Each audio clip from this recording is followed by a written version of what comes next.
El domingo pasado comenzamos una serie donde la Organización Mundial de la Salud mencionaba 10 habilidades que hacen que la vida sea mejor para todos nosotros. Y el domingo pasado, Guille habló de el autoconocimiento, o sea, también cómo Dios nos conoce a nosotros. Habló del pasaje del Salmo 139 y de Romanos capítulo 12. Y fue la primera parte. Hoy nos toca el segundo punto, que es empatía. Tanto acá como en el centro vamos a estar hablando acerca de la empatía. Y creo que es muy importante, vamos a usar los mismos pasajes, tanto en el centro como acá. Así que vamos a tratar de juntos ver de qué se trata.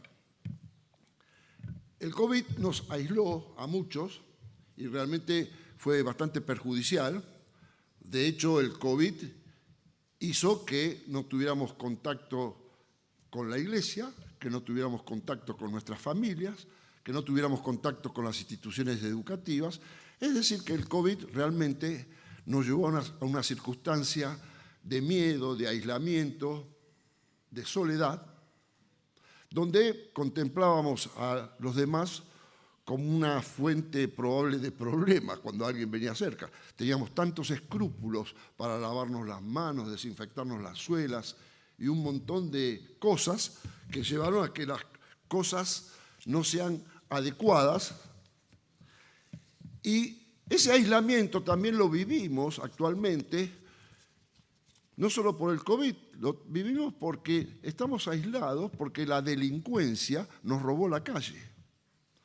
Cuando yo era chico jugábamos por la calle, teníamos la época del valero, la época de la figurita, la época del cupa, la mancha venenosa, jugábamos con la pelota por la calle y la calle fue usurpada y fue reemplazada por laptops, PCs y un montón de cosas que realmente estamos hiperconectados, pero no tenemos la sonrisa, el apretón de manos, el abrazo o la bronca de poder pelearnos y cuando terminaba el partido éramos todos amigos. Es decir, que la proximidad es una necesidad humana. No podemos pensar que tenemos una comunidad donde la comunidad sea un montón de entes individuales no relacionados.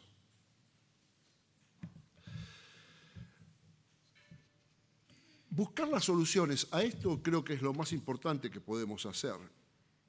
Jesús era un ejemplo de empatía. Él realmente tenía un corazón empático, una mente empática, tenía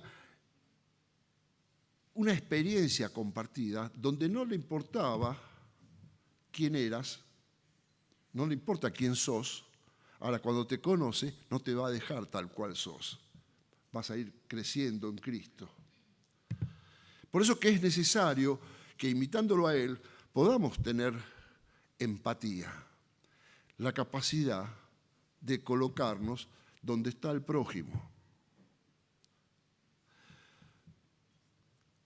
Claro, es muy humano sentir la tentación de cerrar los ojos y no meterse en problemas. El dolor no es atractivo. Las presiones no son atractivas. Ponerse en el lugar de otros trae dolor. Pero ese dolor que trae ubicarse en el lugar del otro muchas veces es la fuente de crecimiento. Y cuando las cosas van de acuerdo a como el Señor quiere, también terminan siendo una fuente de felicidad y una oportunidad de reflejarlo a Él. Actualmente lo llamamos zona de confort, esas cuevas donde nos metemos y pensamos que todo está bastante seguro y bastante tranquilo, y precisamente lo que tenemos que hacer es salir de nuestra zona de confort para ponernos en el zapato del otro.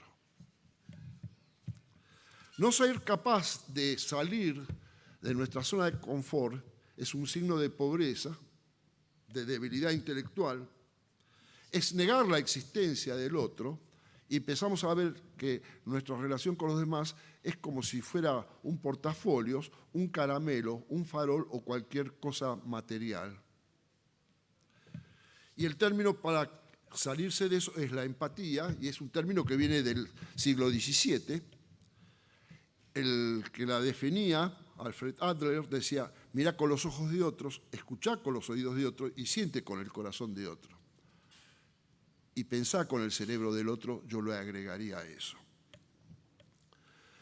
La empatía también está relacionada con la inteligencia emocional, y Daniel Goleman hablaba de la capacidad de reconocer nuestros propios sentimientos para poder reconocer adecuadamente los sentimientos que tienen los otros. El propio conocimiento, como vimos el domingo pasado, y como Dios nos conoce, nos ayuda a poder empatizar con el prójimo. Goleman, en su libro de inteligencia emocional, da varios ejemplos, y por ejemplo habla de una niñita de 9 meses que ve que una amiguita, también de la misma edad, se cae y se pone a llorar, y ella va corriendo y le da su osito para apañarla. O un chiquito de 14 meses que ve como el otro chico está sufriendo y va y lo cubre con una mantita y lo abraza. Si usted va a una nurse y hay muchos chicos recién nacidos, ustedes van a ver la primera manifestación de empatía. Cuando un chico llora, los demás se ponen a llorar también. Es una realidad. La empatía es un don que tenemos y que muchas veces por el dolor o por lo que fuere, lo sofocamos y lo achatamos en el interior de nuestra vida. Es decir, que las raíces de la empatía las tenemos desde nuestra más tierna edad. Como también digo que tenemos las raíces del pecado, porque usted pongan 2 chicos de 1 año con un solo juguete y nadie les enseñó a pelear y se van a dar un castañazo. Esa es una realidad. Es decir, que el lugar donde hacemos la vida es el lugar donde nos relacionamos con otros. Es decir, tenemos que mostrar todo lo que los demás están sintiendo. Y podemos decir que tenemos 2 tipos de empatía. Tenemos una empatía que es emocional, que es una empatía visceral, que es donde interpretamos lo que el otro está sintiendo. Pero también tenemos una empatía que es cognitiva, donde yo puedo comprender la perspectiva y por qué la otra persona está pensando de una forma determinada. ¿Por qué otra persona u otras personas piensan diferente? Y no es necesario que yo comparta el punto de vista, pero sí debo saber qué pasa con lo que está pensando. Este tipo de empatía cognitiva es muy útil en las negociaciones o en debates. ¿De acuerdo? Van acopladas realmente. Ahora, ¿qué pasa? Cuando usted tiene una sobrecarga de empatía emocional, puede llegar a tener una sobrecarga que lo lleve a claudicar. Muchas veces, por eso que la empatía tiene que ser dirigida por el amor de Dios, por la oración y por su voluntad. Porque si uno se compromete tanto con lo que le está sucediendo al otro, siente tanto como el otro, que a veces el consejo que uno puede dar no es útil. A mí me pasó muchos años antes de conocer la idea, tuve un problema muy, muy serio y tenía un amigo de la infancia, Pico y Betty Di Corleto, que venían acá a la iglesia, ustedes los han conocido, y estaban tan compenetrados con mi dolor que los consejos que ellos me daban no me eran útiles porque eran exactamente lo mismo que yo sentía, necesitaba un punto de vista diferente. Y ahí hay que usar la empatía cognitiva también para darle el mejor consejo, ¿no? La empatía sirve en la actualidad para que realmente la gente pueda amarse, trabajar en equipos, trabajar en unidad, y eso trae una disminución de la violencia, trae una disminución de los malos entendidos y trae realmente una unidad, no una uniformidad, sino una unidad de parecer como nos pedía la palabra de Dios.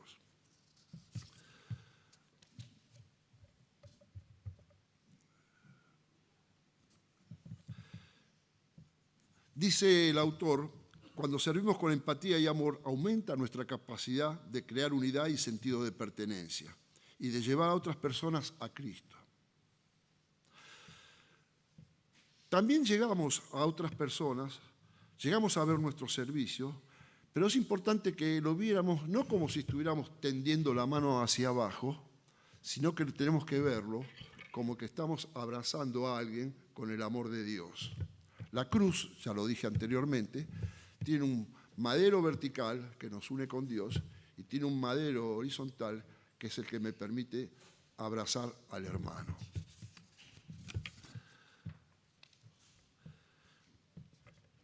El jueves salió un artículo en La Nación, en los editoriales, en las últimas páginas, sobre aprender a empatizar.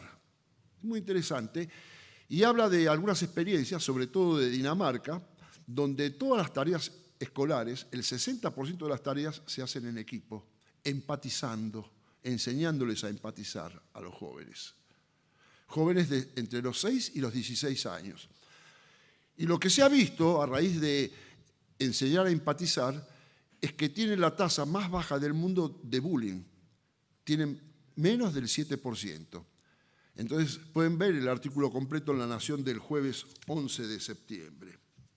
Y esto va asociado a un trabajo de italianos en una revista que se llama Nature Neuroscience, que habla de experimentos de empatía con animales, en el mismo artículo de La Nación está, donde animales que han sufrido conflictos los hacen empatizar con animales que ya pasaron por ese conflicto, y lo que se vio que aumenta el córtex prefrontal, lo cual hace que estos animales tengan una mejor adaptación y mejor experiencias cognitivas.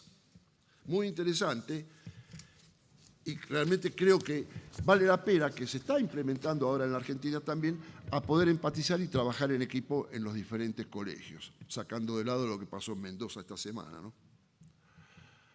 Vamos al pasaje de Filipenses. Hace muchos años, Jill Kirton, una señora, la mamá de Valerie, venía acá a la iglesia y estábamos hablando del Señor y cómo el Señor hizo las cosas. Y me dice, venía un hindú y se topa en el medio del campo con un gran hormiguero, esos hormigueros que son enormes, y ve a lo lejos que se acerca el arado en dirección al hormiguero. Y el hindú le gritaba a las hormigas, salgan, salgan hormigas porque el arado las va a destrozar a todas. Y por más que se esforzaba y seguía gritando, las hormigas seguían trabajando. Y el hindú se dio cuenta que para poder salvar a las hormigas tenía que hacerse hormiga. Tenía que hablar como hormiga. Entonces, en este pasaje de Filipenses 2, vemos varios puntos importantes. Vemos ahí ya en el versículo 2, llénenme de alegría teniendo un mismo parecer, un mismo amor, unidos en alma y pensamiento. No hagan nada por egoísmo o vanidad, más bien con humildad consideren a los demás como superiores a ustedes mismos. Cada uno debe velar no solo por sus propios intereses, sino también por los intereses de los demás.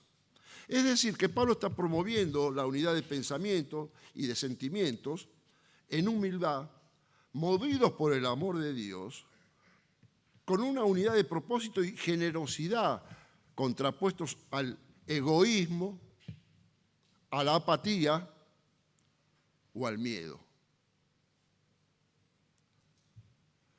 El miedo muchas veces es un enemigo de la empatía. Me acuerdo una vez, Aide y Betty, un muchacho se llevó el fierro de la barrera, ahí en la calle Estomba, donde vivían, y sangraba de la cara, y ellas se pusieron a curarlo, así como venía la mano. Apareció el miedoso. Le digo, esperen que busco los guantes, porque vos qué sabés si tiene HIV. Muchas veces veo los sistemas de ambulancias que si no tienen las mascarillas de hacer resucitación cardiopulmonar, hacen el masaje cardíaco, pero no la respiración boca a boca. El miedo puede ser un factor, la apatía es otro factor, la indiferencia es otro factor. Pero Dios quiere que seamos empáticos, quiere que el amor de Él se refleje a través de nuestras vidas. Y sigue, la actitud de ustedes debe ser como la de Cristo, que tenía empatía emocional y cognitiva.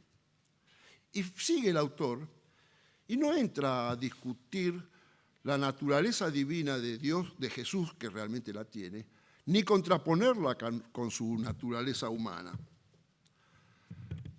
Va más allá, porque fíjense que en el 7 dice, por el contrario, se rebajó voluntariamente tomando la naturaleza de siervo, de esclavo, dicen algunas versiones, haciéndose semejante a los seres humanos.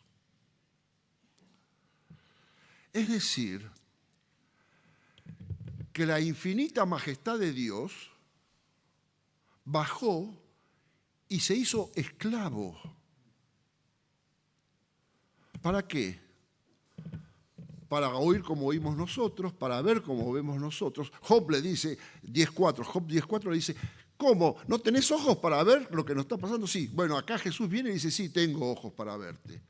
Tengo corazón para sentirte. Tengo sentimientos y tuve angustia y transpiré gotas de sangre. Tuve sed, tuve hambre.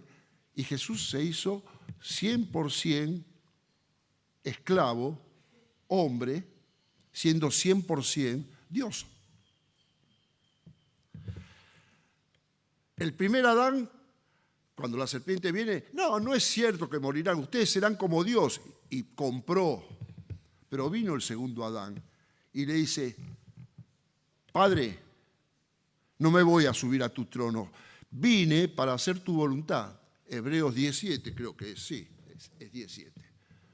Vine para hacer tu voluntad, para buscar a todos lo que me diste. Es decir, que lo que Jesús hace en esta kenosis, esto que leímos de que se despojó a sí mismo,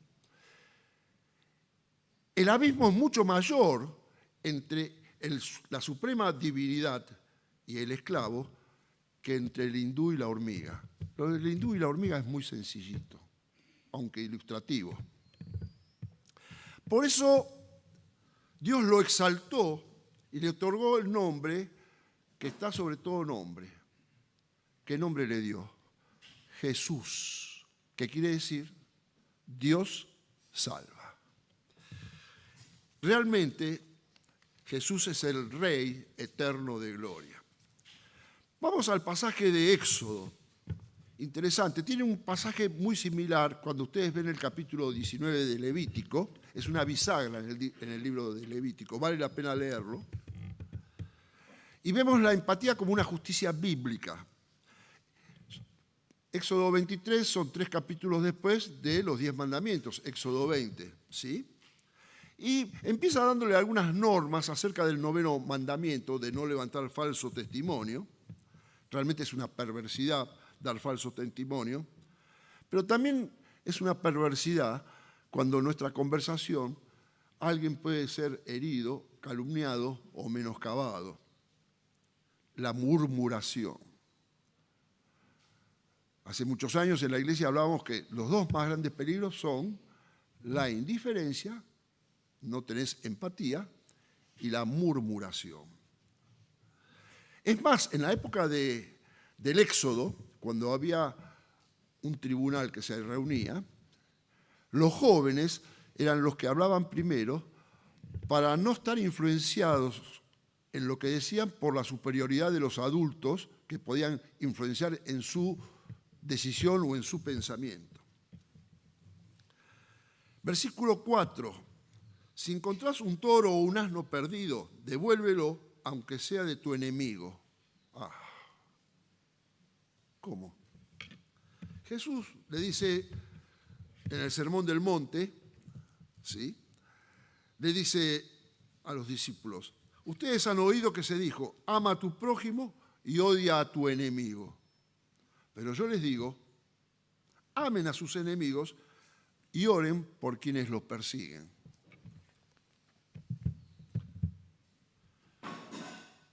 Si encontrás el toro o el asno perdido, devuélvelo aunque sea tu enemigo. Pero si es nuestro deber devolver un toro o un asno perdido, ¿cuánto más debemos esforzarnos por hacer volver o guardar a aquellos hermanos que desaparecieron o que se apartaron por decepción, por cansancio, por enfermedad? Es decir, que el miembro de la iglesia,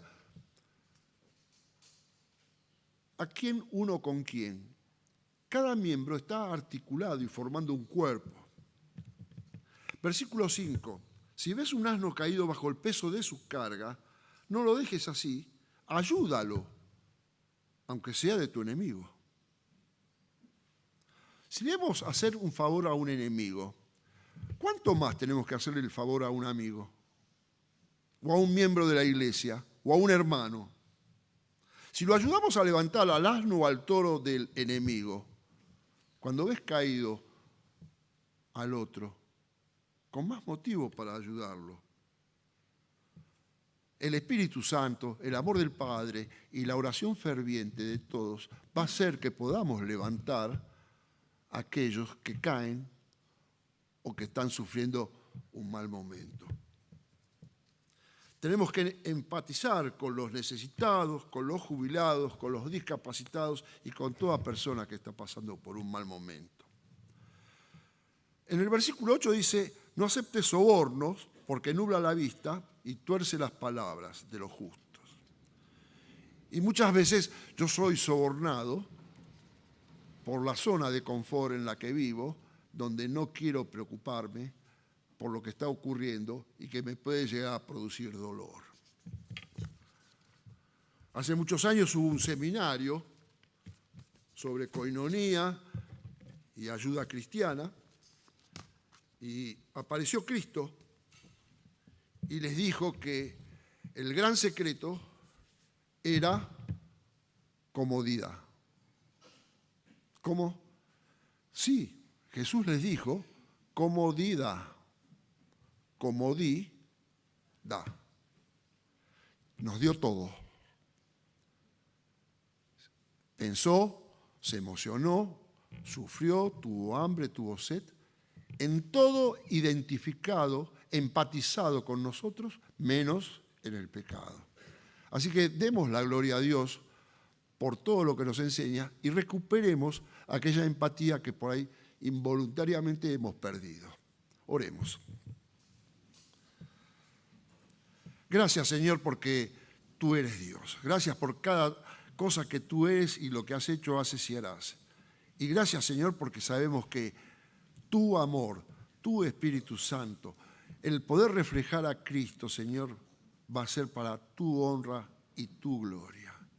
Gracias, Señor, porque tú nos permites sentir, conocer, pensar, Señor, y no solo disfrutar a veces de las dificultades, sino también, Señor, ayúdanos a empatizar en la alegría de los demás. Que realmente, como dice Pablo, que podamos sufrir con los que sufren y alegrarnos con los que están alegres. Y todo, y siempre para tu única y verdadera y única gloria, Señor. Amén. Y amén. Nos ponemos de pie.